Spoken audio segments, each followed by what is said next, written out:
So what really happened in Florida to hand George W. Bush victory in the presidential election? Did he win the state, or did something extraordinary happen in the run-up to the election that effectively delivered Florida for Bush? Newsnight has now unearthed evidence that 22,000 black and mostly Democratic voters were excluded from the electoral rolls by the private company which compiled them.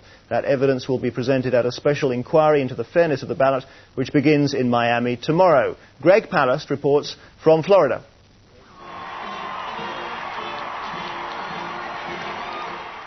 Washington. The Marine Band plays Hail to the Chief for George W. Bush, 43rd President of the United States. But in Florida, some are singing Hail to the Thief. After hundreds of lives, fake alibis. We're coming into Tallahassee, Jeb Bush country. And we want to know if George W. Bush won the election, or did brother Jeb steal it for him? Our investigation suggests that the answer lies in this shuttered building, the Capitol, and in a very expensive contract between Governor Jeb's Division of Elections and a private company named DBT, which accidentally wiped off the voter rolls thousands of Democratic voters. 18th floor, Division of Elections. We've come to ask Mr. Clayton Roberts, the director, a few questions. Roberts agreed to talk, but became a bit uncomfortable when he learned that we had obtained the secret DBT contract and asked him if he knew what DBT were up to. No, I didn't ask DBT to do it. They do what we contract them to do. We have a statute that says we have to have a private company to do this. We put it out for bid. They got the bid. And I think I'm done with this interview. Wait, well, let me just show you the contract, if I could, Mr. Roberts. Wait. It says here, right in the contract, that the verification is supposed to be done by DBT, that you paid them $4 million. Don't you? It could look to other people, don't you think, that you paid $4 million to purchase this election for the Republican Party? 95% wrong on the felon list? Mr. Roberts, could you just please answer the question regarding the contract?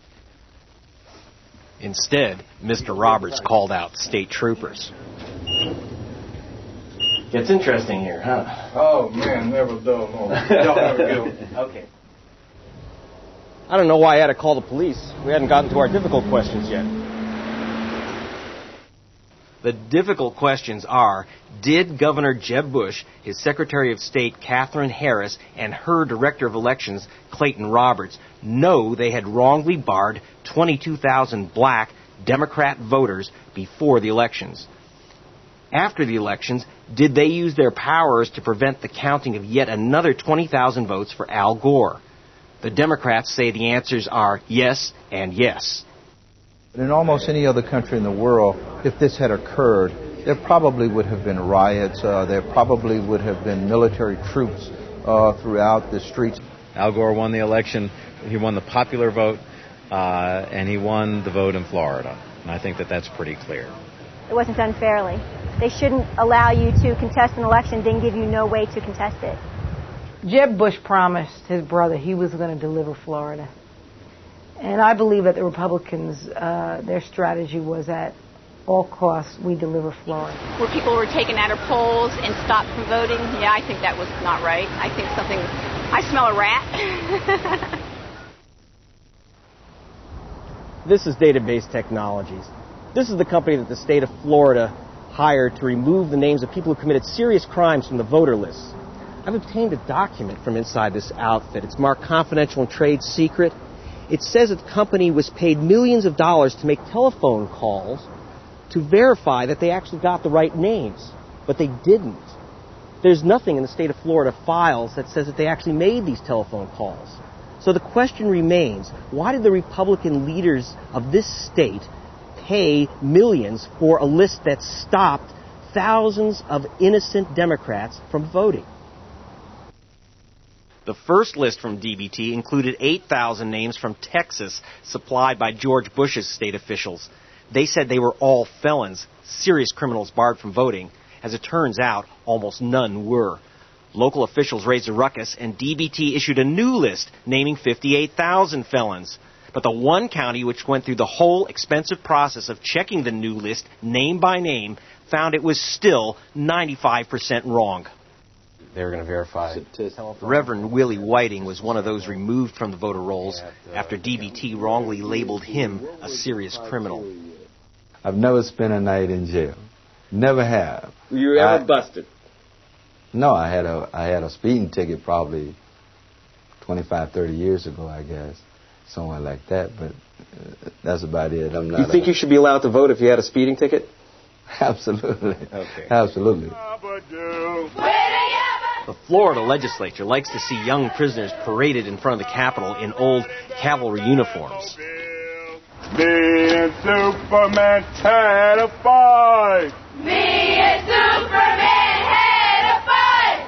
I hit him in the head with some kryptonite. And more often than not in America, the prisoner's color is black. Because of the way DBT generated the list, every genuine black felon in the United States could knock out every black voter in Florida with the same surname and similar date of birth. And that's why the NAACP is suing Florida for violating voters' civil rights. Governor Bush, Secretary of State Katherine Harris, Clay Roberts is the head of the Florida Department of Elections, all knew or should have known in advance that certain election policies and practices would disproportionately impact low-income areas and, in particular, black citizens and other minority citizens, and that this would disproportionately impact Democratic voters based on historical voting trends. Thank you, Florida. Altogether, it looks like this cost the Democrats about 22,000 votes in Florida, which George Bush won by only 537 votes. The U.S. Civil Rights Commission is also on the trail.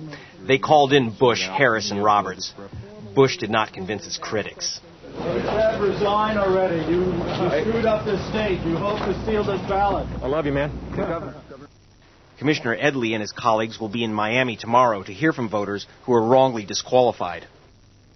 If you're going to do it, by all means, as a matter of due process, as a matter of fairness, it's got to be done with excruciating care. It's a democracy. The vote counts. There's a lot of public concern that the contractor who was selected to do this is a firm that seems to have ties to the Republican Party. And they will be putting our evidence to database technologies. Their vice president, James Lee, told Newsnight that manual verification by telephone calls does not mean ringing people up to check they've got the right person. So, were they paid $4 million to produce a list which they knew would name thousands of innocent black people?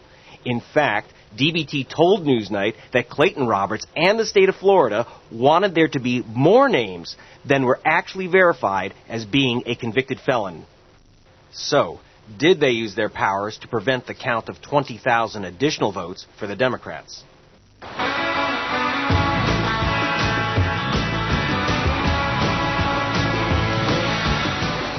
You don't have to be black. In Palm Beach, America's privileged nurse their tans and their anger. Well, I thought I voted for Al Gore, but unfortunately I voted for Pat Buchanan. And I wasn't very happy about that because I am a Jewish voter, and he would have been the last person in the world I would have voted for.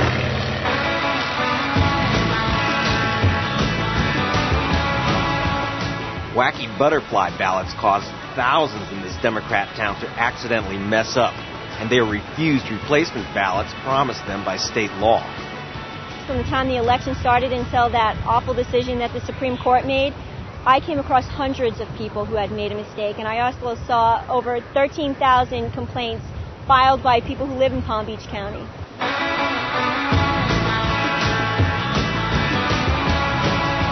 In all, Palm Beach voting machines misread 27,000 ballots. Jeb Bush's Secretary of State, Katherine Harris, stopped them counting these votes by hand. She did the same to Gadsden, one of Florida's blackest, poorest, and most Democrat counties, where machines failed to count 1 in 8 ballots. Again, Harris stopped the hand count. This alone cost Gore another 700 votes in an election in which Harris declared George Bush winner by only 537 votes. And in accordance with the laws of the state of Florida, I hereby declare Governor George W. Bush the winner of Florida's 25 electoral votes for the President of the United States. Harris was a busy woman in charge of Florida's vote count and co-chair of Bush's presidential campaign. Had she really been unbiased, wouldn't the appropriate actions for her to be to say, let's really get to the bottom of this election and let's make sure every vote is counted? Lois Frankel represents Palm Beach in the state legislature where she leads the Democratic opposition. She wanted George Bush to win, and so she interpreted every rule, every law in a way to help George Bush.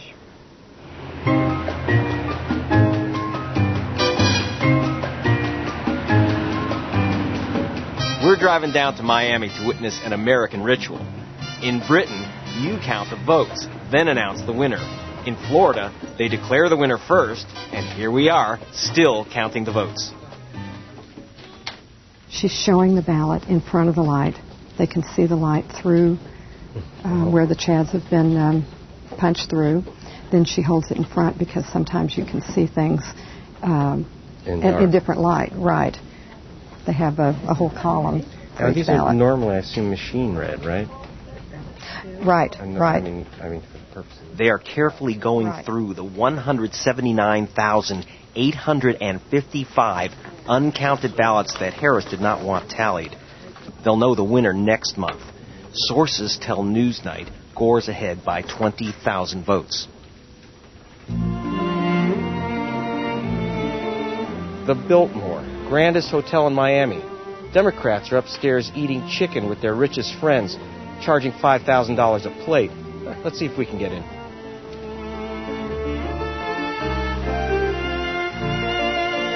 Not far away from the millionaires on the balcony, a voter had taken hostages at gunpoint, protesting against the election fraud. But here, it's back to champagne politics as usual. One Democrat, big shot at the soiree, whispered they would have done the same as Katherine Harris if they had the chance.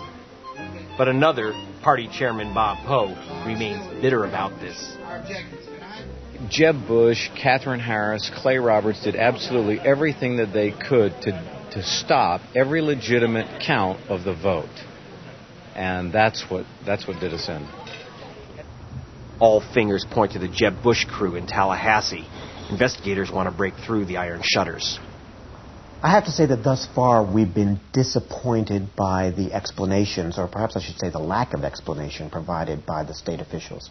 When we spoke with the governor, with the Secretary of State, and even with the director of the Bureau of Elections underneath the Secretary of State, they really were pointing fingers at everybody else, saying, look, it wasn't our responsibility. We were in charge, which was a very disheartening, disquieting thing for us to hear as commissioners.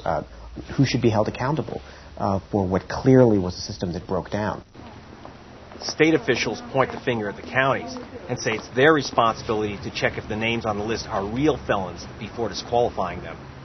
Clayton Roberts says his job is just to pass on the list. Roberts now admits he didn't bother to check with DBT if innocent people were on it. Please turn off that camera. Off camera, he said, we did not call and say, did you check the list again? The whole tenor of this is like, okay, you screwed up. You didn't check with DBT. And if you want to hang this on me, that's fine.